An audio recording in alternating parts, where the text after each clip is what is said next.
Assalamualaikum warahmatullahi wabarakatuh. Saya Umia Asadah dengan NIM 53020210006. Kelas A, Program Studi Ilmu Al-Quran dan Tafsir, Fakultas Usuluddin Adab dan Humaniora, Institut Agama Islam Negeri Salatiga. Pada video kali ini, saya akan memberikan sedikit ulasan mengenai konsep karya ilmiah. Video ini guna memenuhi tugas ulangan tengah semester mata kuliah penulisan karya ilmiah yang diampu oleh Ibu Neni Mutiatul Awaliyah. Pada slide video kali ini berisi tentang pengertian, jenis-jenis, karakteristik, kerangka, dan tahap penulisan karya ilmiah. Yang pertama yakni pengertian. Pengertian karya ilmiah.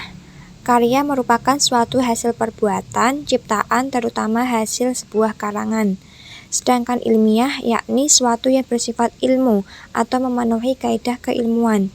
Jadi, pengertian dari karya ilmiah adalah suatu hasil karangan tulisan yang memuat kajian suatu masalah tertentu dengan menggunakan kaidah-kaidah keilmuan.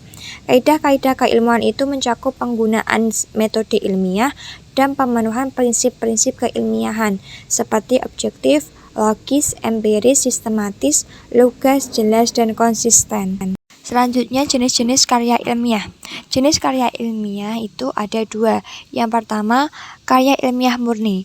Karya ilmiah murni adalah karya ilmiah yang disajikan secara sistematis, teoritis, dan bersifat ilmiah yang ditujukan kepada masyarakat khusus atau profesional yang memiliki sifat ilmiah yang tinggi. Karya ilmiah murni dapat dijumpai pada terbitan jurnal atau proceeding dengan susunan sistematika yang baku sesuai aturan yang diberlakukan di jurnal dan menggunakan bahasa baku atau bahasa sesuai ilmu tersebut.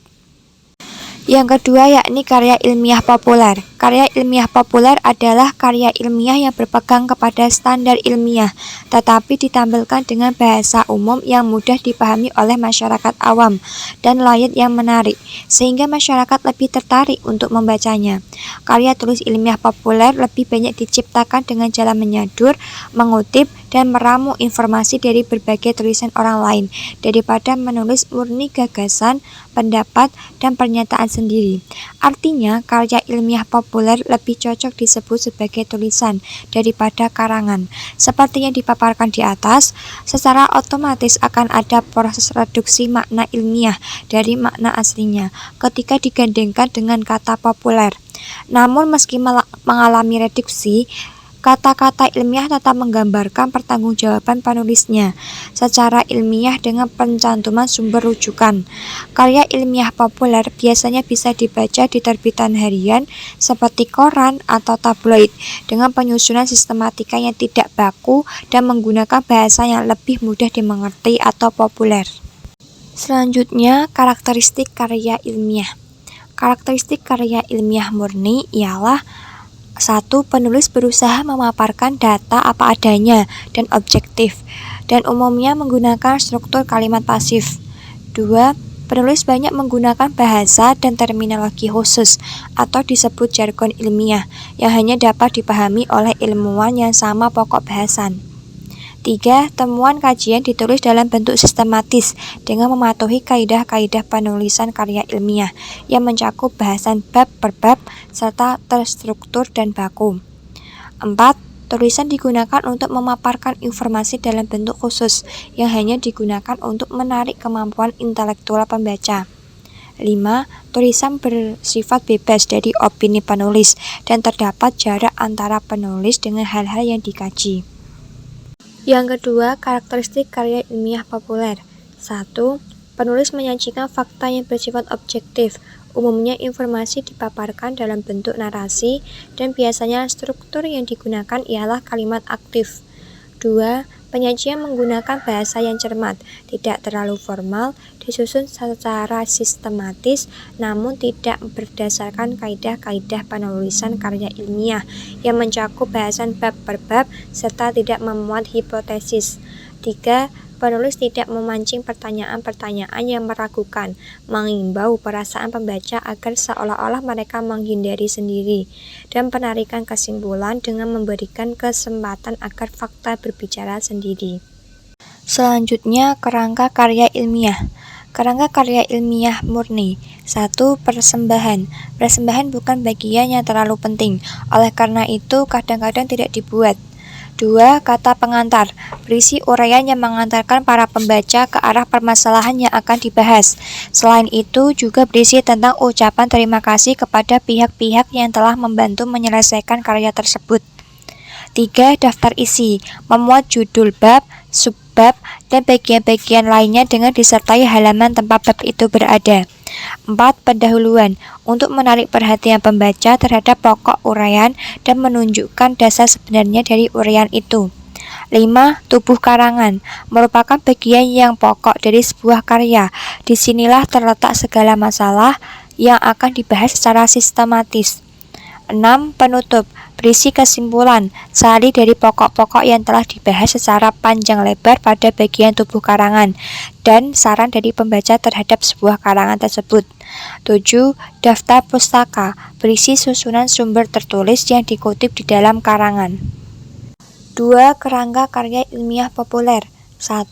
Lead atau pendahuluan.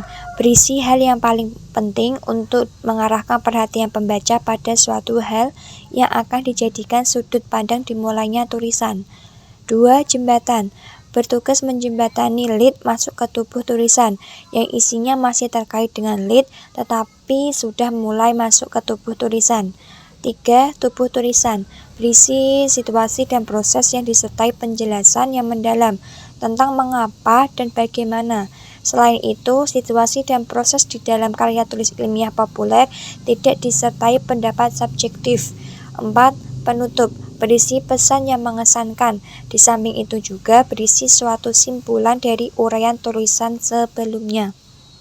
Selanjutnya, tahap penulisan karya ilmiah. Yang pertama, tahap penulisan karya ilmiah murni.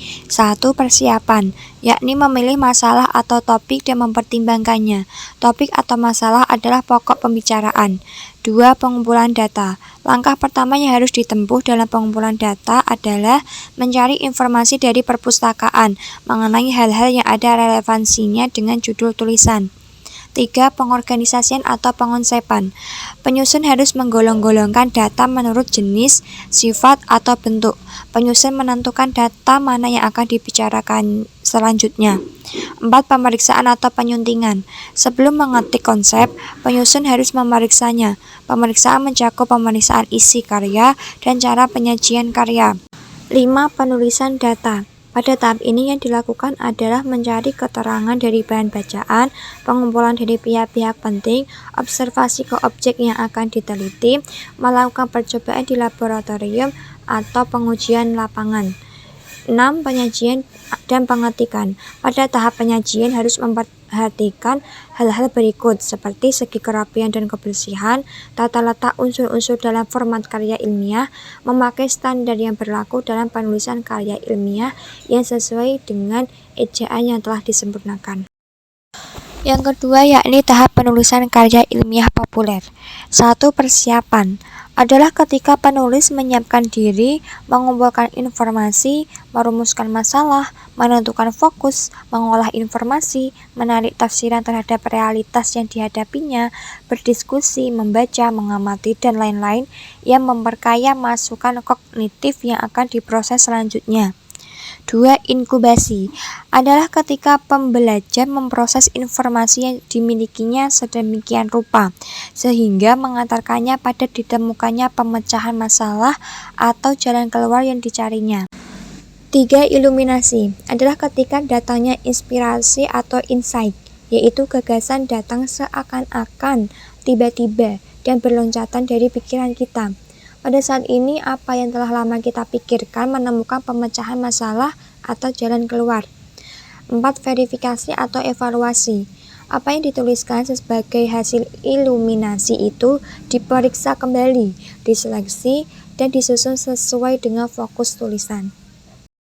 Begitulah ulasan singkat mengenai konsep karya ilmiah.